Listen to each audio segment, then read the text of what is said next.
Shalom saudaraku yang dikasihi Tuhan. Saat ini kita akan kembali mendengarkan cerita kesaksian yang masih datang dari negara Indonesia yang menceritakan tentang kehidupan seorang umat Tuhan bernama Jerry dengan judul Berdoa untuk Kota Tanpa Gereja. Sebagai seorang anak laki-laki, Jerry melakukan perjalanan dengan ayahnya dari satu kota ke kota lain untuk mengunjungi anggota jemaat di Pulau Papua, Indonesia. Ayahnya adalah seorang pendeta gereja Masih Advent hari ke-7 dan sesekali akan singgah di luar kota yang tidak memiliki gereja Advent. Jerry teringat akan kebiasaan ayahnya yang selalu berdoa bagi kota-kota yang tidak memiliki gereja, dan dia meminta pengemudi perahu untuk memperlambat laju perahunya. Dia ingin berdoa untuk kota Yoboi. Ya Tuhan, Demikianlah doa sang ayah. berkatilah kota ini agar memiliki sebuah gereja Advent suatu hari nanti. Jerry melihat Tuhan menjawab doa tersebut. Di sebuah kota, satu gereja didirikan 5 tahun setelah ayahnya berdoa. Di kota lain, sebuah gereja dibuka 20 tahun kemudian. Jerry mengikuti jejak ayahnya dan menjadi seorang pendeta di Papua.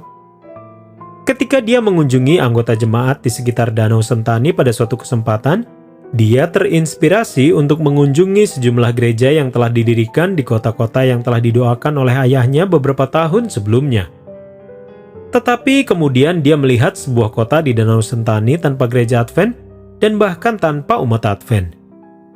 Perahu kecilnya melewati kota Yoboi saat dia berlayar ke kota lain bersama anggota jemaat. Sambil menundukkan kepalanya, dia berkata, Ya Tuhan, berkatilah kota ini dengan memberikan sebuah gereja Advent suatu hari nanti. Apa yang terjadi selanjutnya? Dia baru mengetahui setelahnya. Seorang penduduk terkemuka di kota itu melakukan perjalanan ke Israel untuk melakukan tur ke Tanah Suci 2 bulan setelah doa Jerry.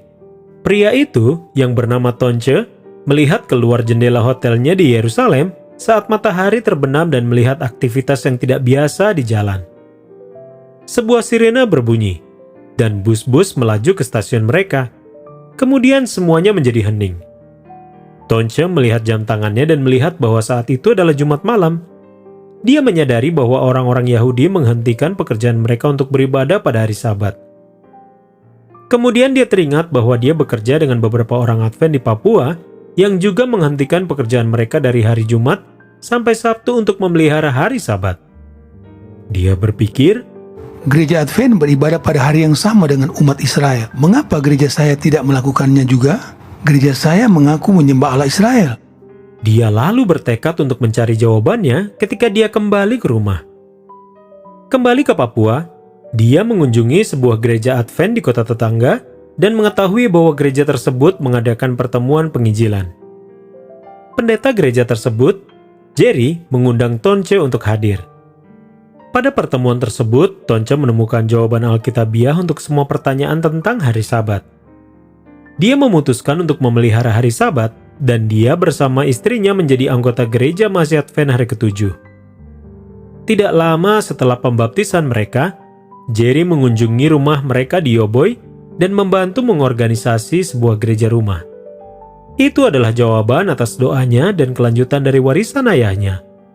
Saya sangat bersyukur atas warisan yang ditinggalkan ayah saya, kata Jerry Jacobs yang kini menjadi pendeta di gereja Advent di Universitas Klabat. Mari kita terus berdoa agar sebuah gedung gereja dapat dibangun di kota ini suatu hari nanti. Baik saudaraku, berdoalah untuk kota Yoboi di Papua, Indonesia. Mari berdoa agar pekabaran Injil dapat menjangkau lebih banyak tempat di pulau itu dan lebih banyak gereja dibangun di sana.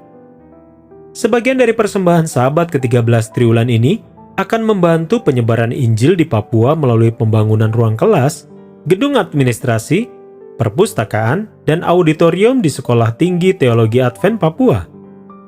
Sekolah ini pindah ke lokasi saat ini di Nabire setelah kampus lamanya di bagian lain Papua hancur akibat banjir pada tahun 2019. Saat ini, para mahasiswa belajar di ruang kelas yang dipinjamkan dari perguruan tinggi Advent. Terima kasih telah merencanakan persembahan Sabat ke-13 yang murah hati untuk mendukung pelatihan para pendeta dan pekerja Alkitab di kampus tersebut.